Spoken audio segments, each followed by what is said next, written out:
स्वामी विवेकानंद और महात्मा गांधी। लेखक स्वामी निखिलेश्वरानंद जी। स्वामी जी का संदेश, गांधी जी का जीवन। आज से लगभग 125 वर्ष पूर्व स्वामी विवेकानंद ने पूरे देशवासियों का आह्वान किया था। हे भारत, तुम मत भूलना कि तुम्हारी स्त्रियों का आदर्श सीता, सावित्री, दमयंती है। मत भूलना कि तुम्हारे उपास्य सर्वत्यागी उमानाथ शंकर है। मत भूलना कि तुम्हारा विवाह धन और तुम्हारा जीवन इंद्रिय सुख के लिए, अपने व्यक्तिगत सुख के लिए नहीं है। मत भूलना कि तुम जन्म से ही माता के लिए बलि स्वरूप रखे गए हो। मत भूलना कि तुम्हारा समाज उस विराट महामाया की छाया मात्र है। तुम मत भूलना कि नीच, अज्ञानी, दरिद्र, चमार और मेहतर तुम्हारा रक्त और तुम्हारे भाई है। हे वीर, साहस का आश्रय लो। गर्व से बोलो कि मैं भारतवासी हूँ और प्रत्येक भारतवासी मेरा भाई है। बोलो कि अज्ञानी भारतवासी, दरिद्र भारतवासी, ब्राह्मण भारतवासी, चंडाल भारतवासी सब मेरे भाई है। तुम भी कटी मात्र वस्त्रावृत होकर गर्व से पुकार कर कहो कि भारतवासी मेरा भाई है, भारतवासी मेरे प्राण है, भारत की देव देवियां मेरे ईश्वर है। भारत का समाज मेरी शिशु सज्जा, मेरे यौवन का उपवन और मेरे वार्धक्य की वाराणसी है। भाई, बोलो कि भारत की मिट्टी मेरा स्वर्ग है, भारत के कल्याण में मेरा कल्याण है, और रात दिन कहते रहो कि हे गौरीनाथ, हे जगदम्बी, मुझे मनुष्यत्व दो। माँ, मेरी दुर्बलता और कापुरुषता दूर कर दो, मुझे मनुष्य बनाओ। आश्चर्य की बात है कि कुछ ही वर्षों में स्वामी जी की वह भविष्यवाणी साकार हो उठी। एक व्यक्ति कमर पर छोटा सा उपवस्त्र धारण किए गांव गांव, गली गली घूमकर यही बात जोर शोर से दोहराने लगा। प्रत्येक भारतवासी से मेरी बंधुता है। वे है राष्ट्रपिता महात्मा गांधी। इन दोनों महापुरुषों के राष्ट्रीय जीवन एवं दर्शन का तुलनात्मक अध्ययन किया जाए तो प्रतीत होगा कि गांधी जी का जीवन स्वामी जी के विचारों का प्रतिरूप ही है। दोनों महानुभाव समकालीन होते हुए भी कभी एक दूसरे से मिल नहीं पाए। गांधी जी स्वामी जी से 6 वर्ष छोटे थे।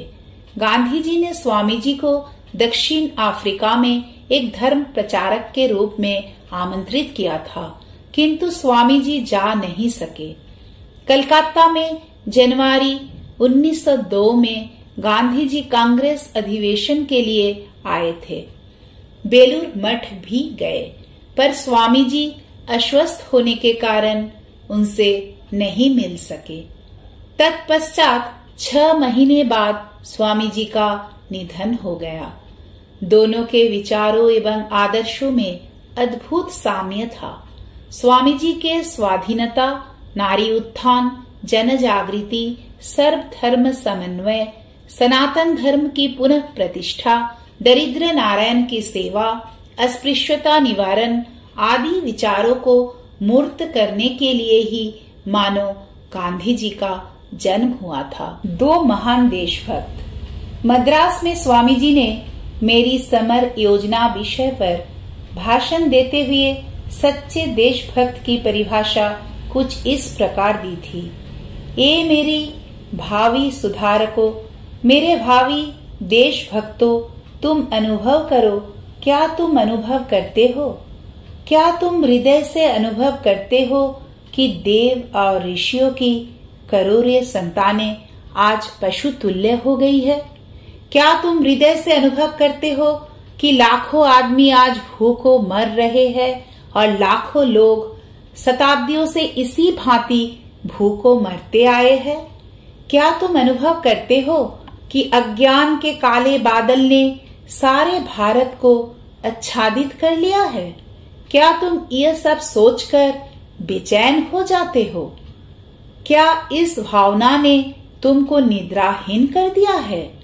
क्या यह भावना तुम्हारे रक्त के साथ मिलकर तुम्हारी धमनियों में बहती है? क्या वह तुम्हारे हृदय के स्पंदन से मिल गई है? क्या उसने तुम्हें पागल सा बना दिया है? क्या देश की दुर्दशा की चिंता ही तुम्हारे ध्यान का एकमात्र विषय बन बैठी है? क्या इस चिंता में विभोर हो जाने से तुम अपने नाम, यश, पुत्र, कलत्र, धन, संपत्ति, यहाँ तक कि अपने शरीर की भी सुध बिसर गए हो? क्या तुमने ऐसा किया है? यदि हाँ, तो जानो कि तुमने देशभक्त होने की पहली सीढ़ी पर पैर रखा है। हाँ, केवल पहली ही सीढ़ी पर। अच्छा, माना कि तुम अनुभव करते हो, पर पूछता हूँ, क्या केवल व्यर्थ की बातों में शक्ति क्षय न करके इस दुर्दशा का निवारण करने के लिए तुमने कोई यथार्थ कर्तव्य पथ निश्चित किया है? क्या लोगों की भर्त्सना न कर उनकी सहायता का कोई उपाय सोचा है? क्या स्वदेश वासियों को उनकी इस जीवन मृत अवस्था से बाहर निकालने के लिए कोई मार्ग ठीक किया है? क्या उनके दुखों को कम करने के लिए दो सांत्वनादायक शब्दों को खोजा है? यही दूसरी बात है। किंतु इतने ही से पूरा न होगा। क्या तुम पर्वताकार विघ्न बाधाओं को लंघ कर कार्य करने के लिए तैयार हो? यदि सारी दुनिया हाथ में नंगी तलवार लेकर तुम्हारे विरोध में खड़ी हो जाए, तो भी क्या तुम जिसे सत्य समझते हो उसे पूरा करने का साहस करोगे? यदि तुम्हारे पुत्र कलह तुम्हारे प्रतिकूल हो जाए, भाग्य लक्ष्मी तुमसे रूठकर चली जाए, नाम की कीर्ति भी तुम्हारा साथ छोड़ दे, तो भी क्या तुम उस सत्य में संलग्न रहोगे? फिर भी क्या तुम उसके पीछे लगे रहकर अपने लक्ष्य की ओर सतत बढ़ते रहोगे? जैसा कि महान राजा भर्तृहरि ने कहा है, चाहे नीति निपुण लोग निंदा करे या प्रशंसा, लक्ष्मी आए या जहां उसकी इच्छा हो चली जाए, मृत्यु आज हो या 100 वर्ष बाद, धीर पुरुष तो वह है जो न्याय के पथ से तनिक भी विचलित नहीं होता। क्या तुम में ऐसी दृढ़ता है? बस यही तीसरी बात है। स्वामी जी ने सच्चे देशभक्त के लिए 3 बातें अनिवार्य समझी थी। 1, देशवासियों से प्रेम। 2, उनकी कष्ट मुक्ति हेतु सुनियोजित योजना। और 3, दृढ़ इच्छा शक्ति। इन तीनों शर्तों पर खरे उतरने वाले ऐसे देशभक्त स्वामी जी के बाद केवल गांधी जी ही थी। गांधी जी ने स्वयं स्वीकार किया था कि स्वामी जी के प्रेरक साहित्य से उनकी शक्ति सहस्र गुना बढ़ गई थी। दक्षिण अफ्रीका के विषय में स्वामी जी, भारत की निर्यात तो देखिए, भारत माता को विदेशी संस्कृति, विदेशी शासन, विदेशी धर्म परंपराओं से विमुक्त करने के लिए स्वतंत्रता की खोज में 2 महान विभूतियों को एक साथ ही विदेश भेजा। ये वह अद्भुत योगायोग ही माना जाएगा। सन 1893 में स्वामी जी विश्व धर्म सम्मेलन में भाग लेने के लिए अमेरिका गए। पूरे विश्व में उन्होंने भारतीय संस्कृति और हिंदू धर्म की अस्मिता की कीर्ति पताका फहराई। उसी साल गांधी जी अफ्रीका गए तथा ब्रिटिश सत्ता के सामने असहयोग आंदोलन चलाया। गांधी जी को शायद ही यह अनुमान होगा कि उनका रंग भेद के विरुद्ध अफ्रीका में किया गया कार्य आगे चलकर देश में स्वराज्य आंदोलन की नींव बनेगा। इसके संकेत स्वामी जी ने आश्चर्यजनक रूप से बहुत पहले ही दे दिए थे। युगत दृष्टा स्वामी जी को विश्वास था कि दक्षिण अफ्रीका में किया गया कार्य भारत के लिए सर्वाधिक कल्याणकारी सिद्ध होगा। स्वामी जी अपने गुरु भाई स्वामी शिवानंद को दक्षिण अफ्रीका इसीलिए भेजना चाहते थे। यद्यपि यह काम संभव नहीं हो पाया। स्वामी जी ने स्वामी शिवानंद को 29 दिसंबर 1896 में एक पत्र में लिखा, बंबई के गिरगांव निवासी श्री सेतलूर ने, जिनके साथ मद्रास में रहते समय तुम्हारा घनिष्ठ परिचय हुआ था, अफ्रीका में रहने वाले भारतवासियों के आध्यात्मिक अभाव को दूर करने के निमित्त किसी को वहां भेजने के लिए लिखा है। यह निश्चित है कि वे ही उस मनोनीत व्यक्ति को अफ्रीका भेजेंगे एवं उसका समस्त व्ययभार स्वयं ग्रहण करेंगे। इतिहास साक्षी है कि स्वामी जी की यह पूर्व धारणा कितनी खड़ी उतरी थी। दक्षिण अफ्रीका का कार्य ही भारत की स्वाधीनता एवं सत्याग्रह आंदोलन की नींव बना था। यह अद्भुत कार्य एक पूर्ण प्रतिभावान मनुष्य महात्मा गांधी के द्वारा संपन्न हुआ। गांधी जी की अभिनव क्षमता का परिचय स्वामी जी को अचानक ही हो गया था। ठीक वैसे ही गांधी जी ने स्वामी जी की असाधारण योग्यता का परिचय पाया था। गांधी जी कहते थे कि स्वामी जी दक्षिण अफ्रीका आए। बंबई हाईकोर्ट के वकील श्री बीएन भाजेकर को गांधी जी ने 23 फरवरी 1868 के पत्र में लिखा था, यूरोपियन पद्धति से कार्य करने वाला धर्मोपदेशक यहाँ सफल नहीं होगा। क्या स्वयं स्वामी जी को ही इधर आने का अनुरोध नहीं किया जा सकता? उनके कार्य को सफल करने के लिए मैं सब कुछ करूंगा। वे भारतीय और यूरोपियन दोनों के बीच आसानी से कार्य कर पाएंगे। वे निम्नतम एवं उच्चतम दोनों प्रकार के भारतीयों के बीच मुक्त विचरण कर रहे हैं। यदि वे आए तो एक बात निश्चित हो पाएगी, वे ब्रिटिशियों को अपनी अद्भुत वाक शक्ति से अभिभूत कर देंगे। शायद उन्हें सम्मोहित करके इन कुलियों को अनुयायी भी बना सकते हैं। आप इस पत्र को स्वामी जी के पास भी भेज सकते हैं। यह पत्र भाजेकर ने स्वामी जी के पास पहुंचा दिया था। उन दिनों स्वामी जी कश्मीर यात्रा कर रहे थे। चाहते हुए भी स्वामी जी दक्षिण अफ्रीका नहीं जा सके। सच्चे महात्मा गांधी जी को हमने महात्मा कहकर पुकारा। उससे कई वर्ष पहले स्वामी जी ने महात्मा शब्द को जिस तरह परिभाषित किया था, उसे देखकर तो यही प्रतीत होता है कि वह बात गांधी जी को लक्षित करके ही कही गई थी। स्वामी जी ने 1864 के एक पत्र में लिखा था, भारत में और यहाँ महान अंतर है। 20 करोड़ नर नारी जो सदा गरीबी और मूर्खता के दलदल में फंसे हैं, उनके लिए किसका हृदय रोता है? उनके उद्धार का क्या उपाय है?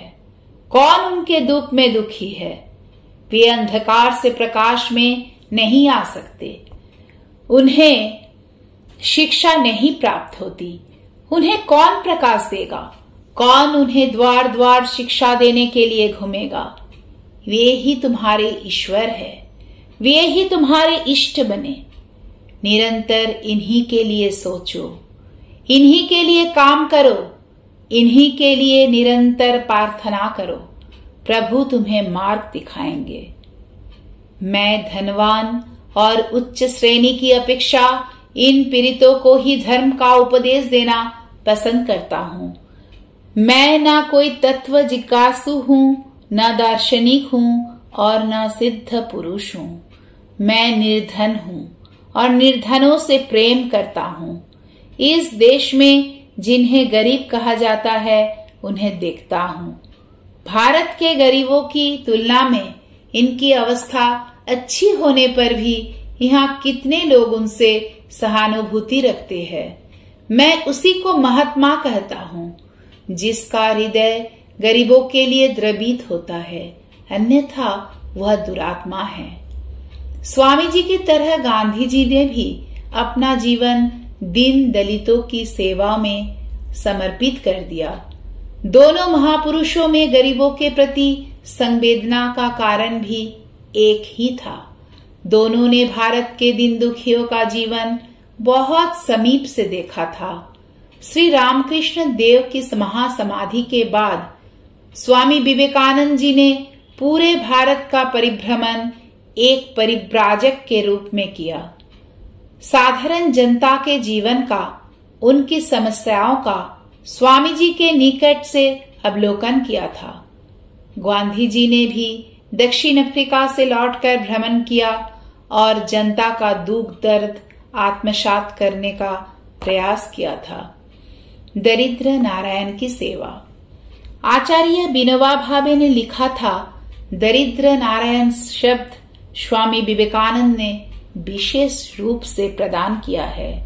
यह शब्द तिलक को अत्यंत प्रिय था। देशबंधु चित्तरंजन दास ने उसे जनप्रिय बना दिया। गांधी जी उसे घर घर ले गए और उसी के अनुसार रचनात्मक कार्यक्रम भी बनाए। फ्रेंच मनीषी रोमा रोला ने किसी बातचीत के दौरान दीनबंधु एंड्रोस से पूछा, गांधी जी को स्वामी जी के साथ जोड़ने वाला बंधन कौन सा है? प्रत्युत्तर में सीना ठीक उन्होंने बताया कि स्वामी विवेकानंद से ही उन्होंने नर नारायण, आर्त नारायण, दरिद्र नारायण का महामंत्र पाया था। स्वामी जी और गांधी जी दोनों ने सेवा का उपदेश दिया था, उसी के अनुसार अपने जीवन में आचरण भी किया।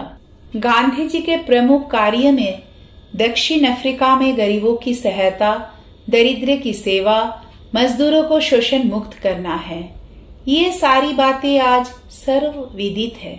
स्वामी जी का जीवन भी ऐसे अनेक उदाहरणों से भरा पड़ा है जिनमें गरीबों के प्रति अपार करुणा की भावना दृष्टिगोचर होती है। दरिद्र नारायण अर्थात दीन दरिद्रों में विद्यमान भगवान की सेवा। स्वामी जी 1902 में पूर्व बंगाल से वापस आने के बाद बेलूर मठ में रहते थे और बच्चों जैसा जीवन व्यतीत करते थे। उस समय की निम्नलिखित घटना स्वामी जी के दीनों के प्रति प्रेम को प्रकट करता है। मठ की जमीन की सफाई तथा मिट्टी खोदने और बराबर करने के लिए प्रतिवर्ष ही कुछ संथाल स्त्री पुरुष कुली आया करते थे। स्वामी जी उनके साथ कितना हंसते खेलते रहते और उनके सुख दुख की बातें सुना करते थे। एक दिन कलकत्ते से कुछ विख्यात व्यक्ति मठ में स्वामी जी के दर्शन करने के लिए आए। उस दिन स्वामी जी उन संथालों के साथ बातचीत में ऐसे मग्न थे कि स्वामी सुबोधानंद ने जब आकर उन्हें उन सब व्यक्तियों के आने का समाचार दिया, तब उन्होंने कहा, मैं इस समय मिल न सकूंगा, इनके साथ बड़े आनंद में हूँ। वास्तव में उस दिन स्वामी जी उन सब दीन दुखी संथालों को छोड़कर उन व्यक्तियों के साथ मिलने नहीं गए। संथालों में एक व्यक्ति का नाम था केष्टा। स्वामी जी केष्टा को बड़ा प्रेम करते थे। बात करने के लिए आने पर केष्टा कभी कभी स्वामी जी से कहा करता था, अरे स्वामी बाप, तू हमारे साथ काम के समय यहाँ न आया कर, तेरे साथ बात करने से हमारा काम बंद हो जाता है और बूढ़ा बाबा आकर फटकर लगाता है। स्वामी जी इन शब्दों को सुनकर व्यथित हो उठते और कहते, नहीं, वे कुछ नहीं कहेंगे, मैं उनसे बोल दूंगा। तुम अपने देश की कुछ बातें बता। ये कहकर उसके पारिवारिक सुख दुख की बातें छेड़ देते।